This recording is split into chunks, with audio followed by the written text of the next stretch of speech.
We're kicking off today with SmackDown as Cody Rhodes opened the show in Edmonton by asking the crowd what they wanted to talk about and mentioned his Bash in Berlin victory over Kevin Owens. This sparked a KO chant before Cody took a moment to welcome Michael Cole back to SmackDown, sparking a chant for the commentator. With the crowd warmed up, Cody invited the Bloodline out, and Solo Sikoa wasted no time in heading to the ring, flanked by his crew. Fans were quick to boo Sikoa as he claimed he would have beaten Cody at SummerSlam if not for Roman Reigns, and a frustrated Sikoa demanded a rematch. The ever-resilient Rhodes suggested next week's SmackDown premiere on the USA Network should feature a WWE title match, but had someone other than Sikoa in mind. Rhodes acknowledged Solo as a worthy opponent, but shifted the spotlight to Jacob Fatu, challenging him to step up, and the tension in the ring was palpable.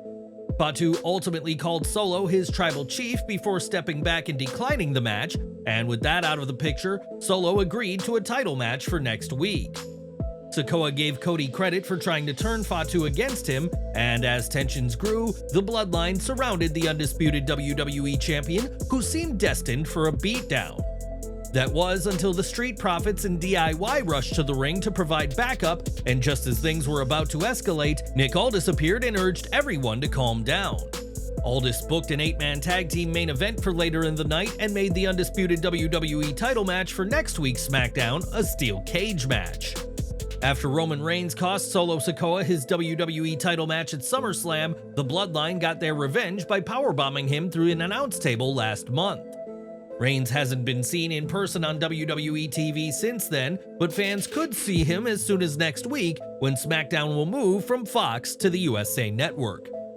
USA took to social media and shared a promotional graphic featuring Reigns to hype up next week's show, practically confirming the OTC's involvement with the show. The feud between Cody Rhodes and Solo Sikoa has gotten very personal, and could Reigns show up during next week's steel cage title match to attack Solo again? Time will tell. Back in April, Giovanni Vinci was beaten out of Imperium by Ludwig Kaiser. But this week, the Italian superstar made his long-awaited return to WWE Smackdown. After weeks of hype, Vinci, who's now fully embracing his Italian heritage, confidently swaggered to the ring in a tracksuit with the Italian colors and slapped hands with fans. His joy was short-lived though, as Apollo Crews rolled him up while he was removing his entrance gear, securing the win over Vinci within a matter of seconds. Vinci protested the pinfall, shocked at the result as he had barely had time to take off his jacket, and it was not just Giovanni who was unhappy.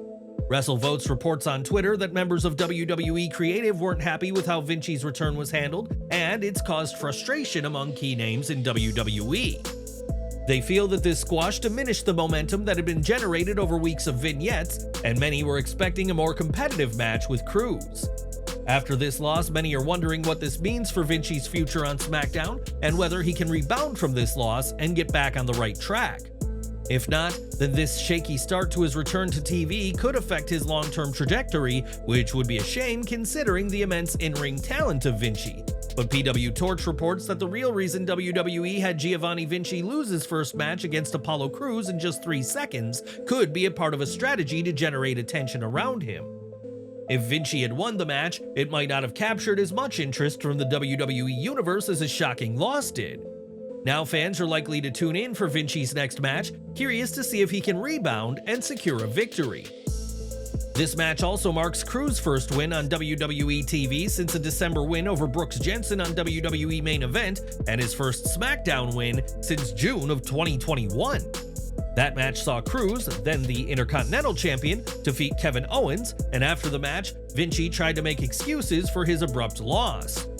Speaking backstage, the Italian asked when has a ref started a match before both competitors were ready, and said that if Crews wants to play that way, then he will as well. It seems Vinci's issues with Crews may just be beginning, and what did you think of this segment? Will he bounce back from this loss, or has it hurt his momentum? Sound off below. Vince McMahon's forthcoming Netflix docuseries, Mr. McMahon, is set to offer an in-depth examination of the former WWE chairman's life, career, and controversies. Premiering on September 25th, this 6-part series is generating buzz for its promise to explore both McMahon's achievements and the various scandals he has faced. According to Post Wrestling, the series begins by covering recent events such as McMahon's resignation, subsequent return, WWE's merger with UFC to create TKO, and the lawsuit filed by Janelle Grant. The final episode will feature Wall Street Journal reporters Joe Palazzolo and Ted Mann revisiting allegations of McMahon's conduct.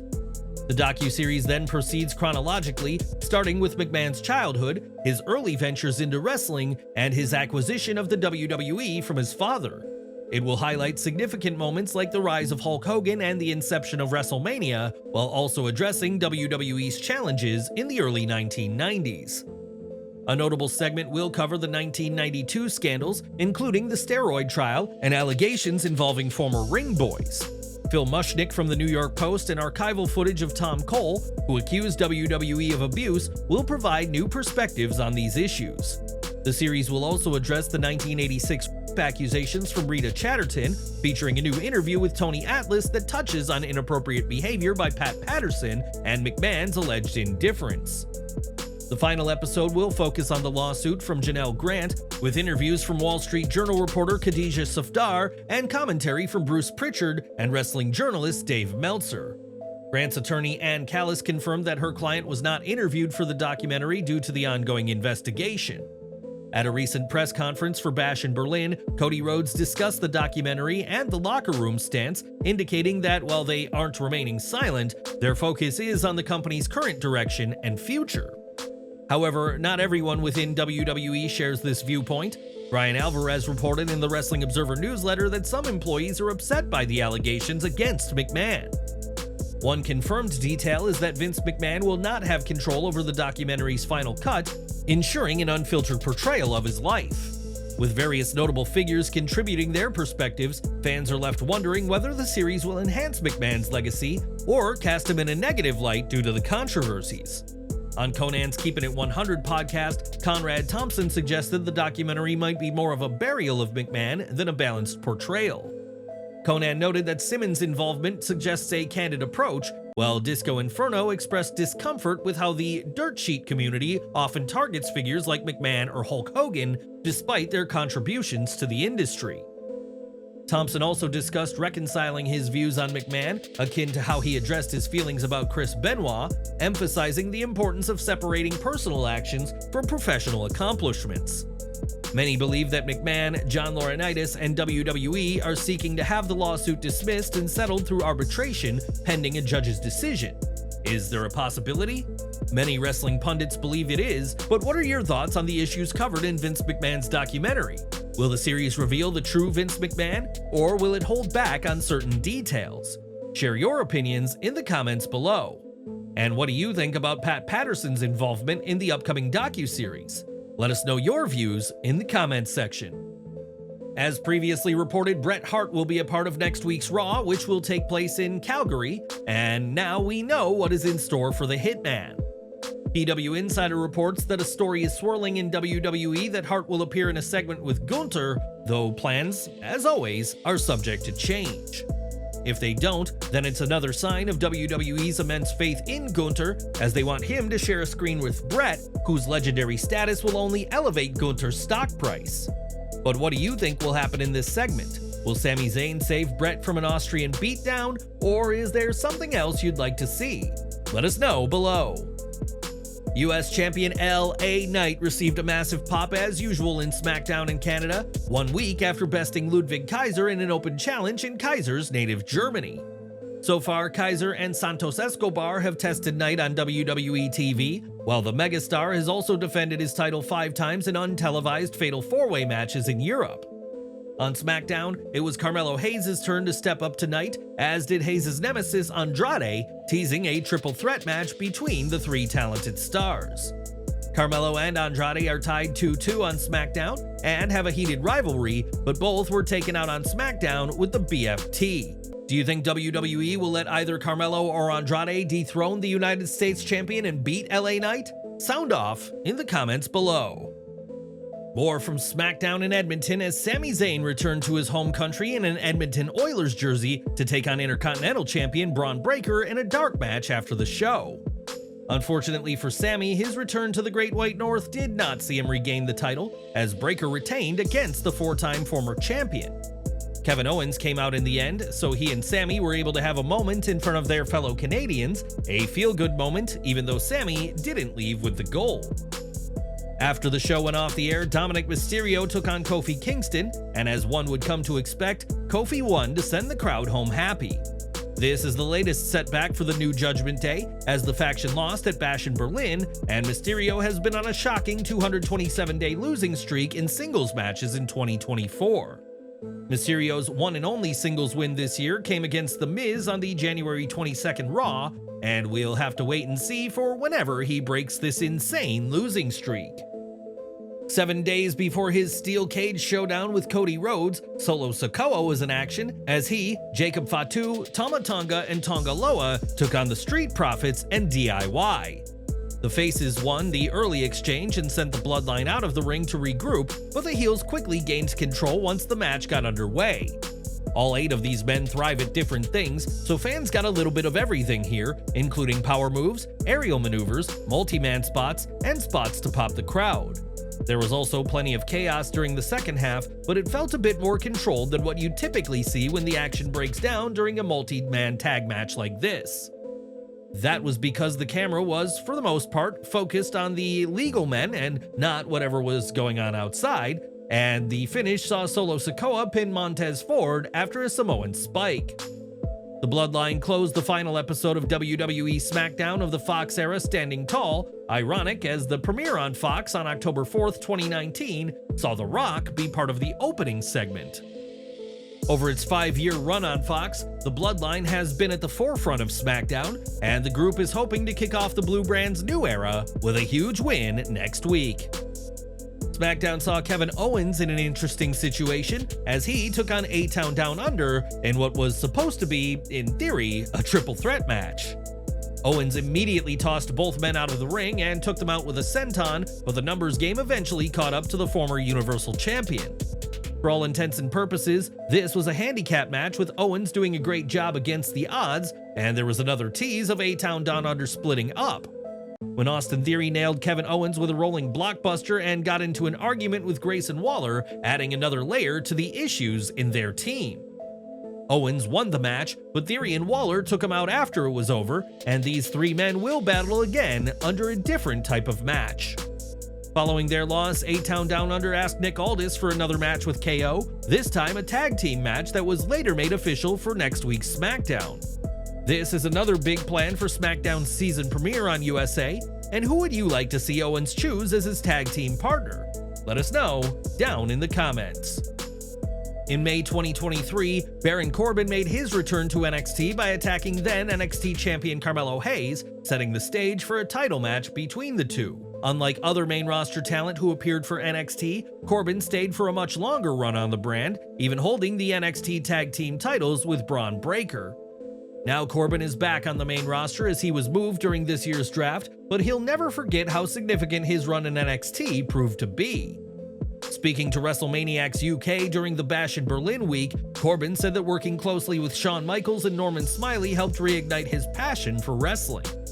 Corbin embraced the opportunity of the Gold brand and pushed to stay longer, which Michaels fully supported, and also spoke of his second NXT run allowing him to really own his character.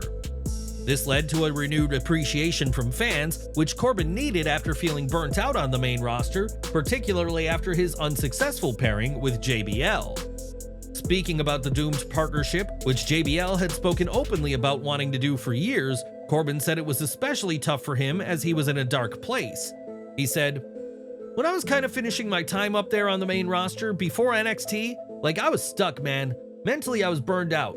Physically I was burnt out. You know, the stuff with JBL just didn't work for some reason. It didn't resonate with the audience like I saw it. I still think it could have been so successful. So that really hurt because I think the world of John, and it really kind of put me in a dark place in a sense." After years of feeling stuck on Raw and SmackDown, Corbin found NXT revitalizing and said it not only rejuvenated his career, but gave him a renewed connection with the fans. How do you think Corbin's renewed energy and connection with fans during his second NXT stint will impact his future on the main roster? Share your thoughts in the comments below. Over to AEW, and with AEW All Out set to take place tonight, the company hosted both its Rampage and Collision tapings last night in a stacked night of programming. Unfortunately for AEW, this double billing wasn't enough to win over fans, as the two shows were practically empty in Hoffman Estates' Now Arena. In fan-recorded footage featuring Will Ospreay, you can see just how few fans actually turned up for the taping, with throngs of empty seats inside the venue.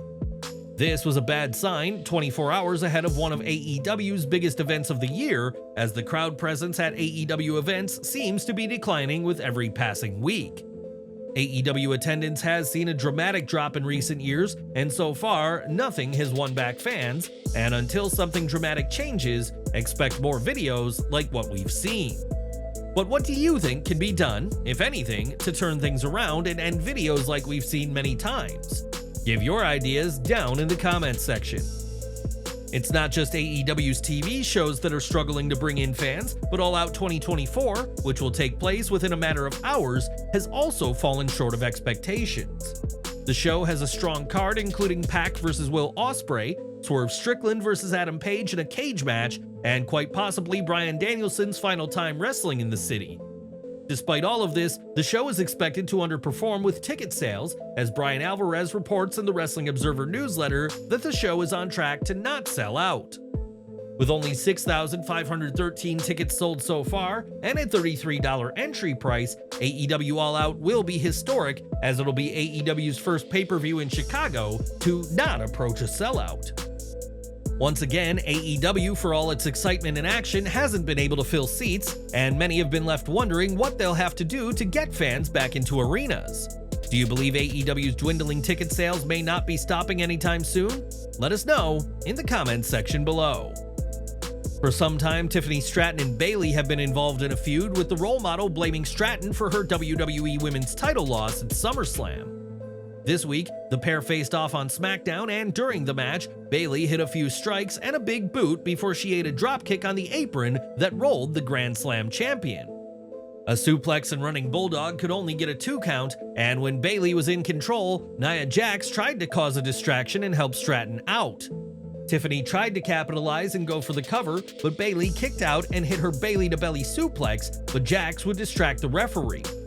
Stratton went for the cover again, but nobody was there to make the count, and when Bayley hit the Rose Plant, that sealed the deal and got her the win over Miss Money in the Bank. Nia Jax unintentionally cost her own friend the match, a bout that started simple and got better and better as it went on. Both women were clearly putting in a lot of effort and have delivered some solid chemistry, and Jax played her role as the annoying outside presence to perfection. Given this result and what we've seen in recent weeks, Jax and Stratton are having some issues, and Tiffany's insistence on not cashing in on her friend may be tested in the weeks to come. Early into SmackDown, Nick Aldis booked Chelsea Green to take on Mia Yim, who was selling the injured ribs she'd received from Nia Jax in their Berlin street fight. With Piper Niven at ringside, Green focused on Yim's midsection and sent Michin flying off the apron with a kick before Niven hit a senton while the ref was distracted. In a cool moment, Michael Cole acknowledged that both Green and Yim are former TNA Knockouts champions, and it's always great when WWE acknowledges achievements outside their company. Green was able to hit the Unpretty Her for the win, and this wasn't a very long match, but it had enough time for both women to have a few good moments. Now, Sheamus is one of several top WWE names whose contract is up this year, but 2024 has seen names like Randy Orton and Seth Rollins ink new deals, and Shayna Baszler signed a new deal this week. According to PW Insider, Sheamus is in talks for a new contract, or may have already signed one, and this would be a long-term contract, likely keeping him with WWE for another 3 to 5 years. What do you think of Sheamus securing a long-term deal with WWE? Do you feel the company will have something substantial planned for him? Let us know in the comments. And we're ending with WWE, as Saturday night's main event was a popular WWE program on NBC and took the place of Saturday Night Live 29 times during its run. The show saw a revival from 2006 to 2008 with 5 new episodes produced, but fans can expect to see much more of the hit show very soon. As part of SmackDown's deal with the USA Network, WWE has agreed to 4 primetime specials on NBC, which many fans speculated would be Saturday night's main event. In an update, WrestleVotes reports that one of the specials is expected to air on a Saturday this December, and they were told by WWE that Saturday night's main event will be announced soon. This is the latest development in WWE's ongoing changing array of programming. And are you excited for the return of the classic WWE brand? Let us know down in the comments.